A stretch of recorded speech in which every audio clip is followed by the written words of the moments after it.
I've twice attempted a citizen's arrest of President Robert Mugabe. The first was in London in 1999, and the second time was in Brussels in 2001. And I'll perhaps tell you about the occasion in 1999. It was the result of a late night phone call on a Thursday night. Around about midnight, I picked up the phone, and this guy in an African-sounding accent said, "You may be interested to know that President Mugabe has just arrived in London from Paris. He's here on a private shopping trip. He's staying at the St James's Court Hotel in Belgravia, and he'll be flying back to Zimbabwe from Heathrow Airport at 6 p.m. on Saturday night." Before I could ask any question, the phone went dead. So I thought to myself, is this a hoax, a joke? I decided to assume it might be true. And so the next morning, I hastened to Amnesty International's offices to get a dossier on human rights abuses by the Mugabe regime, and in particular, an affidavit and documentation about the torture of two black journalists, Ray Choto and Mark Chavanduka, who had been tortured on Mugabe's personal orders, and he had later publicly boasted about it.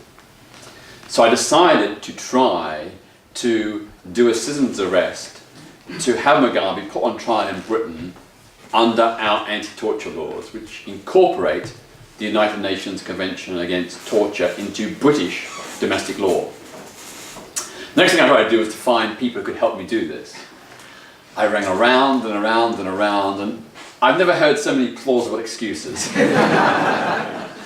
But eventually, of all the different organisations, the only people I could find certain and committed were 3 members of the LGBTI group Outrage, which I was involved with at the time, who were willing to join me, and we decided to try and make the arrest on the Saturday morning. Given that he had to fly back to Zimbabwe that evening, at some point he had to leave the hotel. So we assembled about 8:30 in the morning outside the St James's Court Hotel, still not knowing for certain whether he was actually there or whether this was a whole hoax. We brought along a journalist, a photographer and a video person to record whatever might happen. Now, it was a freezing cold morning, which wasn't very nice, and no, I don't think any of us actually had breakfast, so we were quite shivery. We were hanging around in the freezing cold, trying to look inconspicuous. We stood on the other side of the road and slightly up the street. One was staying at a bus stop, the other one was in a telephone booth, the other one reading a newspaper, and I was looking in shop windows, trying to look inconspicuous.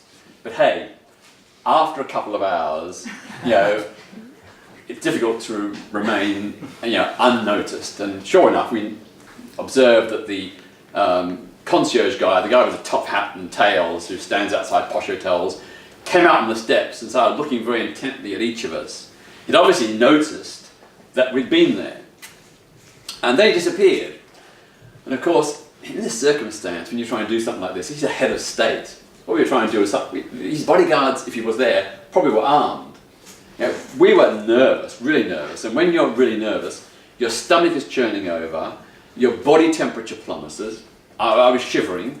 You have the urgency to defecate and urinate. You've got a splitting headache. And of course, just at this moment, I really had this urge to pee, because I knew if I go away to a toilet to relieve myself, that will surely be the moment he comes out. So, very fortunately, I had a copy of the Evening Standard with me, which I rolled up into a cone-like shape and stood in a shop doorway and gently and discreetly peed into it. Within 5 minutes, from the side entrance, the vehicle entrance, out came 5 or 6 African-looking guys who were looking and pointing in our direction. And that was the first inkling we had. Yes, he probably is in the hotel. We assumed that these were his bodyguards, the security team who'd been alerted by the concierge to go and check us out.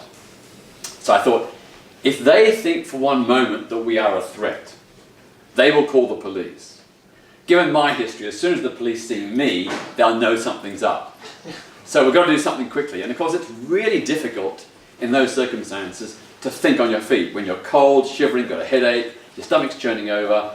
But suddenly, amazingly, I had a brainwave.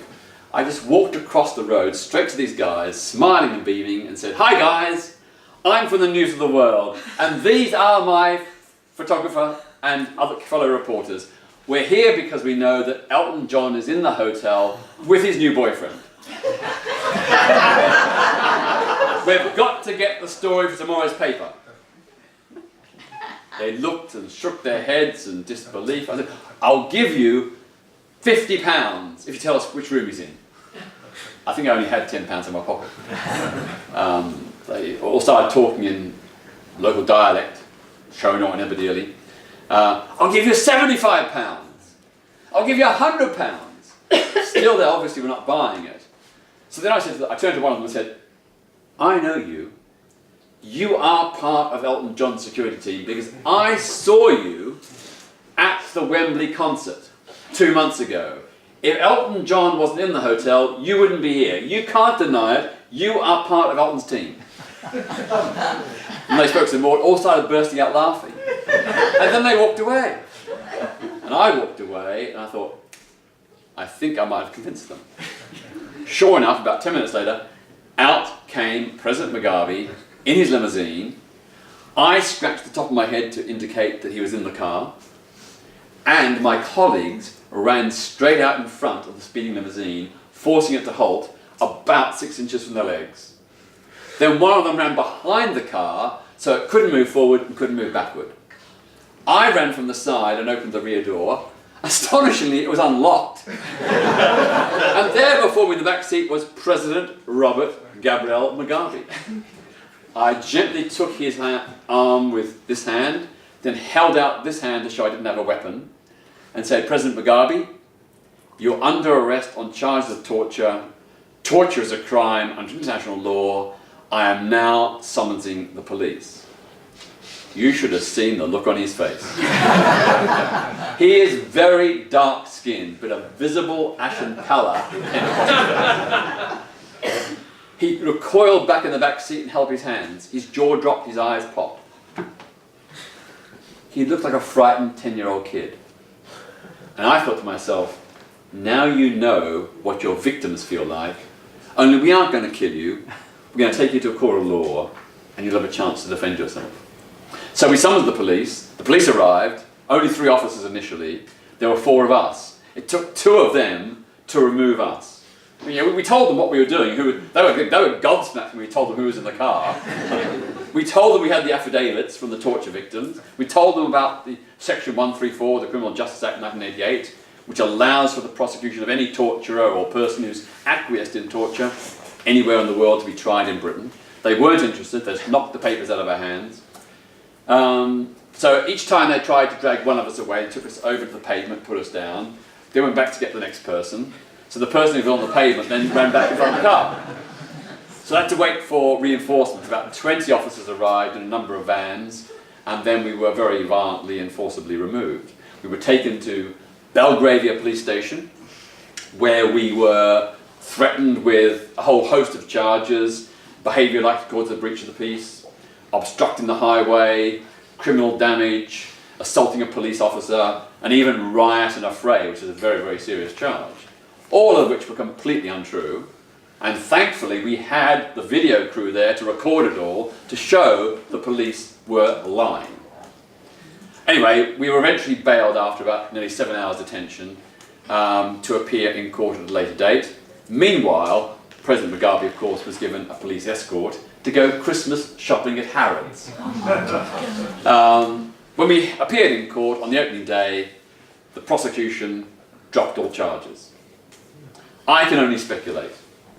My speculation is they didn't want it tested in a court of law that we had acted lawfully, that we had used the lawful power of citizen's arrest to apprehend someone who stood accused with good evidence of condoning a criminal act, namely torture.